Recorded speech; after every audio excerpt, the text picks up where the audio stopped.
Hello, everybody. It's been a while, I know. I've been wrapping up some last minute assignments to finish out this school term, and thank God I'm done for now. But I wanted to post this video because over the last several weeks, I've learned a lot about myself. And one of the things that I've learned is that success is 10% inspiration and 90% preparation. And by preparation, I mean planning out my meals and planning out my snacks. Those things are so important for me because, like you, I am very prone to grabbing something on the go, grabbing something that I don't need to eat, hitting a fast food restaurant because it's quick and it's easy. And then what happens? I end up going over my calorie budget. I end up feeling guilty. I end up feeling sluggish for the rest of the day. I end up crashing. So instead of leaving it up to chance what I'm going to eat for the day, it just makes perfect sense for me to plan my meals and my snack. So today I'm going to give you an idea of what a typical meal might be like in my house for dinner time. Now, keeping in mind that I have to prep pretty good sized dinners because I have a big family. But it's a simple meal, didn't take very long. I'm going to walk you through that and just give you an idea of what I might eat for lunch and for snacks on a typical day. So at the end of the video, please don't forget to click like and subscribe and leave a comment. I'm always open for ideas and suggestions, and I like to hear from you, okay? So here we go. So the first thing I'm going to do is trim the ends of sweet potatoes. I loved baked sweet potatoes. I like them roasted, and I'm baking them whole because each family member really only needs half. So I'm just going to trim the ends of these sweet potatoes right now. And I have my oven preheated to 400 degrees. I don't really time my sweet potatoes. I check on them after about 30 minutes or so to see if they're soft enough. You'll see my cooking style is very intuitive. I don't follow a whole lot of recipes necessarily. So I'll try and give as much detail as I can about how I prepare my food, but most of it is very intuitive. So right now, I just want to make sure that I wrap the sweet potatoes in foil, not huge pieces of foil, but enough so that the heat is retained. And I wrap it pretty loosely. I don't wrap very tight because I have found that they cook better when they are wrapped rather loosely. So I have 4 pretty good sized sweet potatoes. Another thing is I don't like my sweet potatoes too big because if they get really big, then they get stringy. And I don't like stringy sweet potatoes. Did I say I had 4 sweet potatoes? I have 5 pretty good sized ones. I couldn't find them as small as I like. I usually go about the size of my fist is the size sweet potato that I enjoy the most because it's really sweet and it's not stringy and it comes out really good and they don't take forever to cook. So I'm going to finish wrapping these up and then I'm going to come back and start on the next step. So I'm going to make salmon patties, and I start off with chopping up my onion, and I'm also going to chop up some garlic and a yellow bell pepper, as you can sort of see in the background there. I'm not a fan of green bell peppers. I rarely use them. They're a little too bitter for my taste. I really enjoy the sweetness of red bell peppers, yellow bell peppers, and orange bell peppers. So that's what I'm going to use. I'm just going to use 1 yellow bell pepper. And the reason why I prefer to saute my vegetables ahead of time is because when I mix the vegetable mixture in with the salmon mixture, I don't want big, chunky, hard pieces of onion and pepper in there. So I like them soft. I like them seasoned before I put them in there, and you'll see a little bit later in the video how I season the onion and the pepper so that it makes a perfect blend when it's time for it to go into my salmon mixture. So I just use one onion, and I give it kind of a coarse chop. I don't really dice it finely because it's going to cook down anyway. They're going to get soft and translucent, and I don't have to make them super chunky. But I do my peppers and my garlic very differently. I make sure that that's really fine, not like a paste necessarily, but I like to have my garlic super fine because you actually get more flavor from garlic the smaller it's minced. You get more of the garlic flavor, and anyone who knows me will tell you that I absolutely love garlic. Now, the way I'm chopping my bell pepper, it's minimally wasteful, but it saves me the trouble of having to pull out the seeds and the veins and everything. It's just very easy. I use a chopper to get my vegetables super duper small. It's loud, but it's actually pretty fun to use. So here we go. I'm just going to bang away on this thing.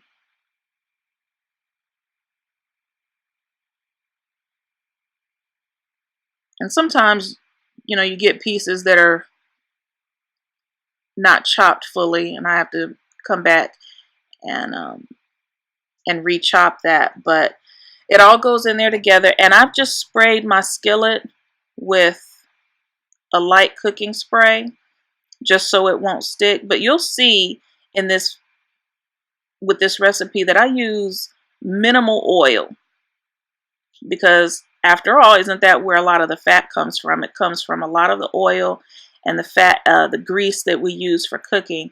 But I don't use a lot in this recipe, and you're going to get lots of flavor and minimal fat.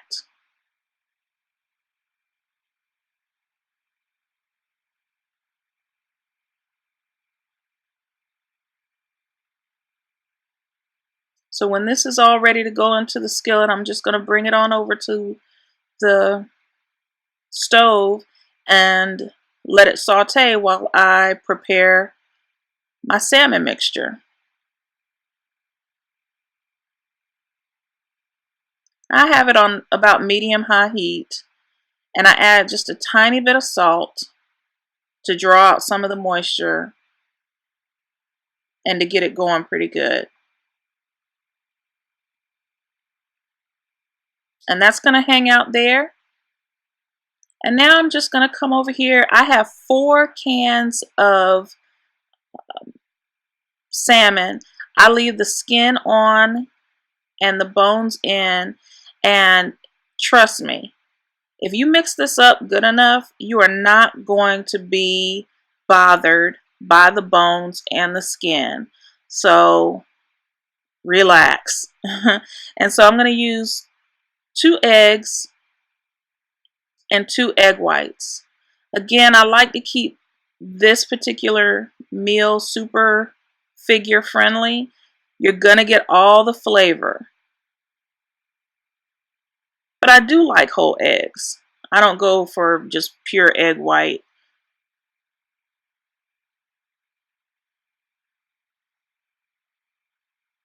But it's about an egg per can. Oops, almost lost that one. 1 egg per can of salmon, approximately.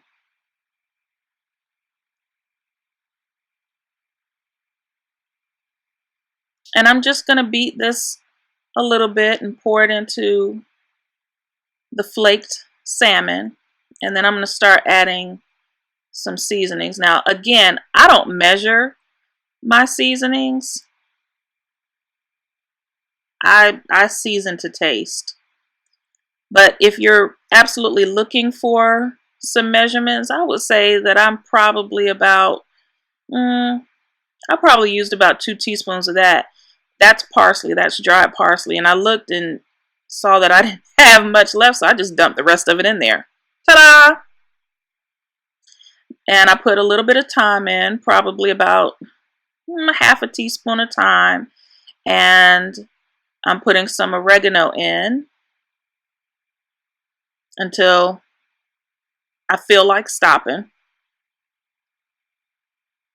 I've done this so much, I have a good idea of how much to put in there, but that was probably about a teaspoon and a half of oregano. So I'm just going to mix it together, and then I realized I forgot one of my ingredients because the eggs are a binder, but I also want to use a different ingredient as a binder also, and guess what? It ain't breadcrumbs. It is bran flakes. 100% bran flakes that you can get from the cereal aisle. I'm just going to crumble them up nice and fine in my hands. No muss, no fuss. And I used probably about 3 handfuls of bran flakes. So you're going to get some fiber in there. And you won't even taste, it won't taste like bran flakes. Trust me, I promise it will not taste like bran flakes at all. But it does act as a binder so your patties hold together a little bit. So between that and the egg, you are going to get a nice firm patty that's not going to be dried out and it's not going to taste like a hockey puck. But it's going to hold together very nicely.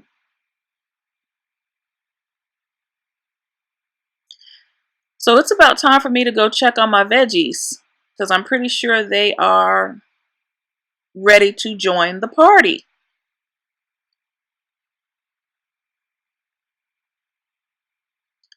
Right here I'm adding some curry powder and I've also added some hot sauce. You'll notice that with my salmon mixture I did not add any salt or pepper in that. I just added some hot sauce, which is plenty salty, and earlier I added salt to that vegetable mixture also. So add the hot sauce to your liking. If you don't like super hot spicy food, then don't add it. But I like my salmon patties to have a little bit of a kick to them. So I'm just going to incorporate this now into my salmon mixture. And it's hot, so I'm not going to dig my fingers in immediately. I'm going to work it with a fork first before I get in there with my hands and actually make sure everything is incorporated well.